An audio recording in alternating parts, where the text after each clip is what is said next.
আমার channel pursuit of কুকিংয়ে আমি যে ইলিশ ভোজের আয়োজন শুরু করেছি, আজ তার দ্বিতীয় পর্ব।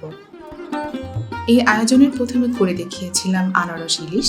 ডেসক্রিপশন বক্সে লিঙ্কটি দেওয়া আছে, আপনারা চাইলে দেখে নিতে পারেন।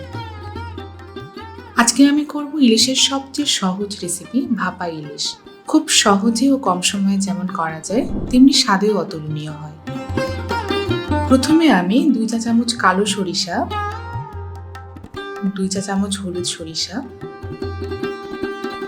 1 চা চামচ আস্ত জিরা, 1 চা চামচ আস্ত ধনিয়া একটু পানিতে ভিজিয়ে রাখবো। 2 রকম সরিষা নিলে স্বাদটাও বেড়ে যায়।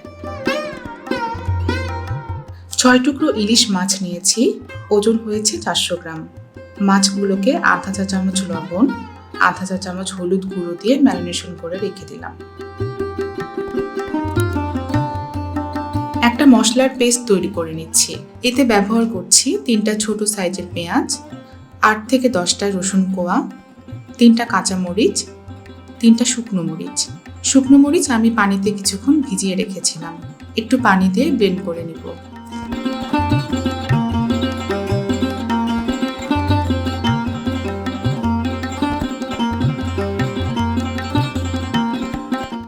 এবার পানিতে ভেজানো আস্ত সরিষা, জিরা ও ধনিয়াকে হাফ চা চামচ লবণ দিয়ে ব্লেন্ড করে নিব। এ পর্যায়ে অবশ্যই লবণ ব্যবহার করবেন, এতে সরিষা তিতা ভাব কমে যাবে।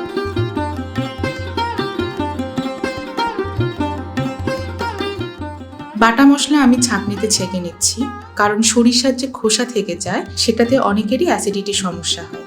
আর ছেঁকে নিলে ভাপা ইলিশের টেক্সচারটা অনেকটাই স্মুথ হয়। এভাবে চামচ দিয়ে একটু একটু করে নেড়ে ছেঁকে নিতে হবে। ব্লেন্ডিং জারে একটু পানি দিয়ে নেড়ে নিয়ে সেই পানিটা দিয়ে আরেকটু ছেঁকে নিচ্ছি।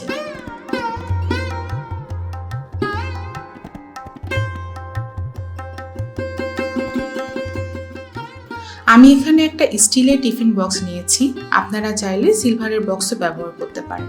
প্রথমে যে মশলার পেস্টটা তৈরি করেছিলাম সেটা দিয়ে দিলাম 1 চা চামচ লবণ, হাফ চা চামচ হলুদ গুঁড়ো, হাফ চা চামচ শুকনো মরিচ গুঁড়ো। সরিষার তেল দিয়ে দিলাম 4 টেবিল চামচ।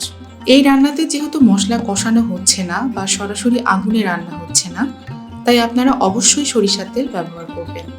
কিন্তু সয়াবিন তেল ব্যবহার করলে একটা র স্মেল থেকে যাবে ভাপা ইলিশে। এখন সবগুলো উপকরণ ভালোভাবে মিশিয়ে নিলাম।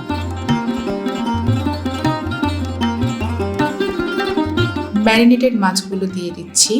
মশলা দিয়ে মাছগুলোকে ভালোভাবে ঢেকে দিতে হবে।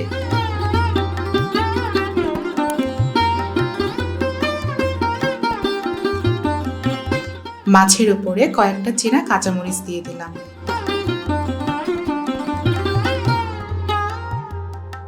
আমি একটা প্যানে একটা স্টিলের স্ট্যান্ড বসিয়ে কিছু পরিমাণ পানি দিয়ে গরম করতে দিয়েছিলাম। পানি ফুটে ওঠার আগেই বাটিটি পানিতে রাখা স্ট্যান্ডের উপর বসিয়ে দিতে হবে এবং পানির পরিমাণ এরকম হতে হবে যেন বাটির 1/3 পানিতে ডুবে থাকে, এর বেশি নয়। প্যানটি ঢাকনা দিয়ে ঢেকে দিলাম। ঢাকনার ফুটোটাও টিস্যু পেপার দিয়ে ঢেকে দিতে হবে, যাতে কোনোভাবে স্টিমটা বাইরে বের না হয়ে যায়। 20 মিনিট মাঝারি আঁচে রান্না করব, কারণ ইলিশ রান্না হতে খুব বেশি সময় লাগে না। 20 মিনিট হয়ে গেছে, ঢাকনা তুলে ফেলবো। তবে স্টিলের বক্সটির ঢাকনা একটু ঠান্ডা হলে তারপর খুলেছি। ঢাকনা খোলার পর ইলিশ মাছ, সরিষা, কাঁচামরিচের মিশেলে যে অ্যারোমা তৈরি হয়, সেটা যখন নাকে আসে তার সাথে আসলে কোনো কিছুরই তুলনা চলে না। ওই যে কথায় আছে না, ঘ্রাণেই অধ্যভোজন। আমার রেসিপিটি স্টেপ বাই স্টেপ ফলো করুন, তাহলে সবচেয়ে সেরা স্বাদের ভাপা ইলিশ আপনিও তৈরি করে নিতে পারবেন অনায়াসেই। পরিবেশনে চাইলে 1 চা চামচ সরিষার তেল উপরে দিয়ে দিতে পারেন। ইলিশ মাছের আরও মজাদার ও ইউনিক রেসিপি পেতে আমার চ্যানেলটি সাবস্ক্রাইব করে রাখুন। ভালো থাকবেন সবাই।